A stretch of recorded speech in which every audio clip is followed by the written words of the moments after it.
能是一种爱自己的表现吗？就例如，我要让自己每天都过得开开心心的，很喜悦，那这就是一种爱自己的表现。但是呢，有天有人让自己看不顺眼，然后自己就很不爽的批判别人，靠近你我就觉得很低频，你这个低等的灵体，大家不要靠近他不要听，不然会被他干扰。他在传递低频的音波。恶灵退散，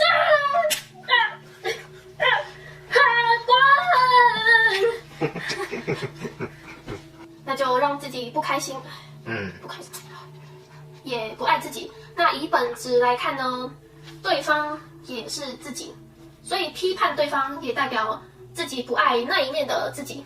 但如果我是宽恕的，处在宽恕的频率，请参考大卫霍金斯能量图表，自己就不会让自己不开心，那就是爱自己，是这样吗？是这样，没有错啊。其实我们看出去看到的一切，没有所谓世界的存在，我们看到的别人，其实也是我们的自己的信念而已。我们看到了什么，那个什么其实是我们自己的内在信念。所以当我们的内在信念是这样子的时候，那就会让我们自己不快乐。所以与其说宽恕别人，不如让我自己的内在信念能够修正到我自己会开心的频率，这样我就不会显化出下一次又有一个让自己不开心的情境发生这样子。中国字实在是很有趣的现象。中国字，没错，就是文字是很有趣的现象。文字是很有趣的事情。各位看哈，如果我对一个事情抗拒的时候、排斥的时候，我就会生气，我就会不开心。各位有没有发现"怒"这个字怎么写？就是一个奴役的奴，然后下面一个心，就是你的心被奴役了，就被控制了。当你生气的时候，其实不是对方让你不开心或怎样，其实是你的心被你控制了这个心。在这个世界里面，控制心是从哪里出来的？各位有没有想过，控制人心的就是魔鬼？这样。那所以控制人心的就是撒旦。那当我们生气的时候，我们就是撒旦，我们就被撒旦控制了。这样。对，撒旦原本就是一个大天使，是上帝创造的大天使。结果后来因为他背叛了上帝之后，然后他就变成了魔鬼，他就要控制人心。在这个过程里面，上帝其实是代表我们的内在的觉察。当我们的觉察产生了信念要去显化，结果信念却背叛了这个觉察的本身，然后信念去产生了一个自我性，然后控制了整个人，然后这时候人就被控制了。所以其实往往被控制的是小我的产生。其实撒旦的含义，真正的含义就是我们的小我。这样啊？对，没有错。所以我们被我们的小我操控了。当小我存在的时候，他有很多他所抗拒的事情的时候，或者他很多他要的东西要不到的时候，然后他就会抗拒，他就会被控制。这个就产生不愉快的经验，就是怒就是奴隶，心就被奴隶了，被控制了。所以是说每个人都有小我，所以每个人也是。每个人都是撒旦跟上帝的结合。是这样啊。但是我们一般的人都是站在撒旦来运作的，不是站在上帝来运作。因为都不是站在觉察来看待这一切，都被小我控制，所以我们常常就会被小我控制，然后觉得这个不爽，这个不开心，这个人有问题，那个人让我如何。当这时候发生的时候，心就被控制了。所以我们要学习宽恕。我发现呢，有一个现象，就是有一些接触灵性的人，他们很讨厌魔鬼，然后会为此生气，就是会很抗拒。疑心病可能很重，就是会说，你是不是魔鬼？你是不是魔鬼派来的手下？那个人很低频，一定是不是什么好东西这样子，然后可能就会很具有攻击性、批判性。你是魔啊，不对，他不对，他不对劲啊。真的常常看过这种场景。对啊，不知道为什么要这么的生气。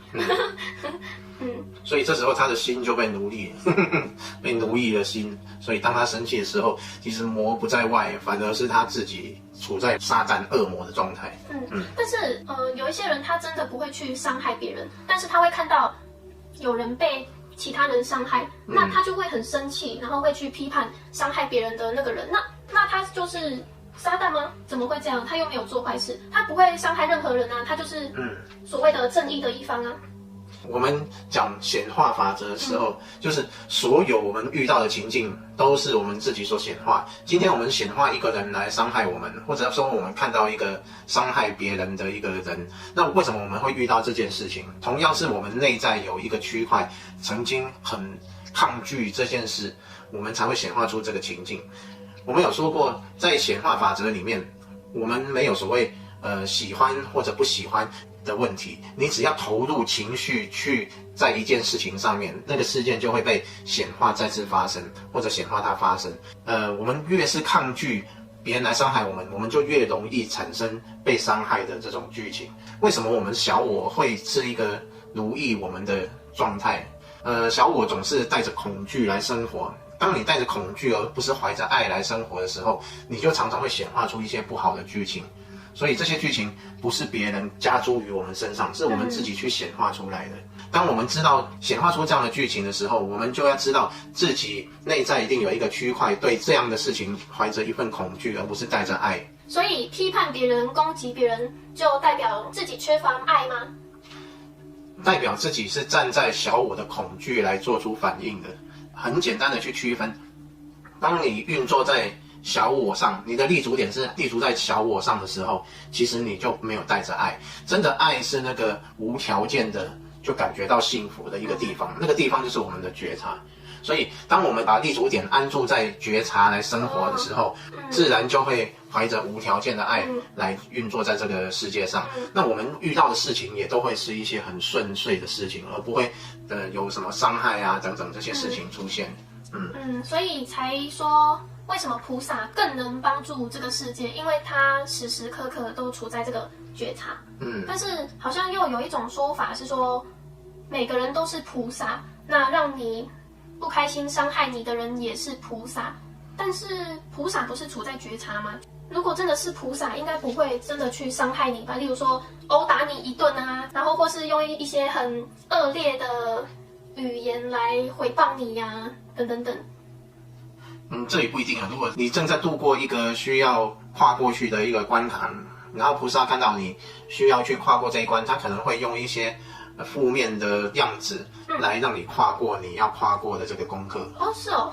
比如说你正在学习宽恕，那菩萨可能就会跑出来骂你，让你去看到说一切只是我自己所显化的，那所以我要宽恕我自己。宽恕的对象其实不是别人，不是说他来骂我，然后我原谅他，然后宽恕他。其实宽恕的对象永远是自己。为什么？因为我原谅了自己去显化的这个情境，我原谅的对象是自己，其实不是别人。我给予爱，给予爱也不是给予别人，那个爱是给予我自己。我爱了我自己，我原谅了我自己，去投射出这样的情境，我原谅我自己了，然后并且爱我自己。这时候我从我的觉察深深的去看着这一切发生，然后产生了无条件的爱，这个就叫宽恕。真正宽恕是这样子来。我们看这个恕的字也是很有趣，刚刚讲到怒，现在讲恕。恕它是不是一个如果的如，然后下面一个心叫做恕？恕的意思就如心，就是你跟随着你真正的真心，就叫宽恕。所以你回到了你的觉察，随顺着那份爱，自然就叫做宽恕。那所以照你这么说，那撒旦就是菩萨咯？撒旦不一定是菩萨，你自己显化出别人来对待你不好的情境，所以原谅的是自己。那问题是出在那个撒旦上面，撒旦是那个小我。小我一直抗拒外面很多的事情，因为那个抗拒，然后显化出更多不好的事情来到我们自己身上。那是不是真的人人都是菩萨？因为如果人人都是菩萨的话，那不就那些什么做坏事的人、伤害别人的人都是菩萨吗？当然了，当然，那这样不是那些会伤害别人的人一听到对啊，我是菩萨，所以我为了要让大家学习，所以我就伤害你们。跟这个没有关系，因为我们所遇到有这样的人存在，是我们自己显化出来的，并不是世界真的有这样的人存在。我们每一个人都活在自己的梦境里面运作。至于我们自己显化了什么出来，那全部是因为我们内在的信念所显化出来的，也就是我们的小我会去显化出这些会伤害我们的人事物出来。其实说到底根本没有那个人，所以不是说那个人是不是菩萨，是根本没有那个人存在。真的哦。一切都是我们自己所显化的。我好像看到有一些观众说，他自从看了我们的频道影片之后，就是越来越平静，越来越喜悦，然后也变得更善良。但是他的同事会欺负他，他说觉得自己很善良，但是好像都被人利用啊，被欺负啊，好像看他好欺负就会欺负他，怎么会这样啊？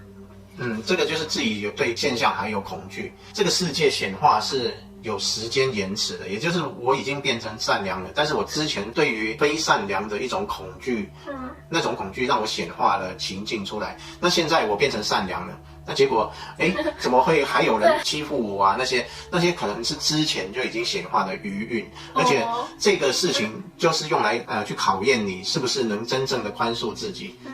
能不能原谅自己在显化的这个过程当中，曾经显化了这样的一个事情出来？那你如果真心的去原谅不是原谅对方，而是原谅自己，原谅自己曾经显化这样的过程出来，然后放开你的心，就宽恕自己，你慢慢就会改善这样的情况，就不会被欺负了。所以重点是要原谅自己显化出这些不想要的现象吗？对，没错。那这也是一个好方法这是一个改善世界的好方法，改善你自己的世界。改善自己的世界。对，你宽恕的对象是自己，其实不是别人，因为那个一切都是你自己所显化出来的。那如果我看到有人真的在伤害别人，那真的不能去批判，不能去伸张正义吗？你自己看到这个情境的时候，是你自己所显化这个人去伤害另外一个人，然后被自己看到。当这样情况发生的时候，第一，如果你去批判他的时候，你本身对这个事情，对伤害这个事情是有所抗拒，你有所抗拒，你就会显化出伤害的情境回到自己的身上。第二，如果你去伸张正义，你去制裁这个人的时候，除了你的信念去抗拒之外，你还在行为上去造作了很大的抗拒，去排斥这件事情，你就更容易显化，更快显化，以及显化出更大的情境回到自己身上。所以批判已经是会显化出对自己不利了，你去制裁，去伸张正义，你就会显化出更大的情境回来自己身上，所以这个对自己更加不利。那这个世界好像很多人是不是很习惯批判别人？那经常批判别人，那不就会显化更多批判吗？有可能显化出批判回来自己身上，也有可能显化出你所批判的那一件事情发生在自己身上，要看你当时的能量的状态。最好都不要去批判，而是你用自己的爱，然后去原谅自己，显化出这个情境来给自己看到。但是像你看，像耶稣啊、佛陀这些圣人都很慈悲、很有爱啊、很宽恕，但是还是很多众生批判他们呢。因为钟摆的两端嘛，他们要救世界，然后要做很大的一个善举，所以他们就会摆荡到一个好的那边很大的一个钟摆。那这个钟摆效应自然就会在另外一边呢产生了一些作用力出来，可能就会有人背叛他们啊，或者怎样。这只是一个钟摆效应，佛陀他自己就知道这一切都是我所显化出来的，他当时就会原谅这一切的发生。他不是原谅那个人，他是原谅自己显化出这一切的发生，因为他要去成就一个更大的事情，这就是一个不好的扣打嘛，之前讲的。那他去消化掉这个不好的扣打，把它取消掉，然后他就会帮助到更多的人。所以是说，一个人他救他自己的世界越多，正面影响世界越大，另一端就会有摆荡嘛，就会有可能就会有一个摆荡。对，没有错。那这个摆荡他自己如果去消化它之后，摆荡就会不见了。那你刚刚说摆荡嘛，一个很善良、很有爱的一个存在，还是可能会摆荡。那么如果一个很伤害他人啊、很批判人的人，那就是一个不好的摆荡嘛。那另一端是什么？好的那一端是什么？它去显化是在这里一直重复的时候，它摆荡也有可能会产生一些微小的好的结果，但是那些微小的好的结果，它马上又会回到它原本这个循环上面去。它跳不出这个循环。摆荡的意思是说，当我摆过去的时候，我如果一直在那里循环，那我就不知道多久才会摆回来，就会变成这样。我知道了，是不是可能真的有一些人是以伤害他人、批评他人为乐，然后以例如虐待动物为乐，对他来说这些是好的，那他可能会显化，有一部分的人是支持他的，是这样吗？对他来说是好的，他的想法是这样子。就是很单纯的恶。